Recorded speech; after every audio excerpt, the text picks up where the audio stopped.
भाई हमार आवाज आज फिर से कुल विरोधियों के जरला पर नमक रगड़ देहल जाओ। अरे तब हो विरोधी लोग का हाल बा, ठीक तो नहीं हो खबजा।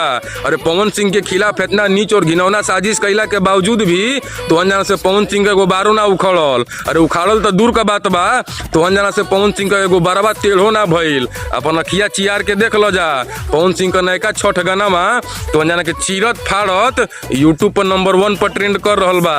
अब एकरा बारे में का कहब जा, तो अनजानी को 100 गानावा पर पवन सिंह का खाली एक ही गानावा भारी बा, काहे कि 100 सोनार के और एक ही लोहार के। अरे पवन सिंह जनता का इमोशन हम, पवन सिंह पूरा भोजपुरिया समाज के दिल में बसे न, ऐजा से कैसे निकल बजा। अरे कीचड़ उछलला से खाली कपड़ा गंदा होला, कैरेक्टर ना। ऐसा ही उनकर नाम पावर स्टार ना पड़ल ह, वो सच में पावर स्टार हम।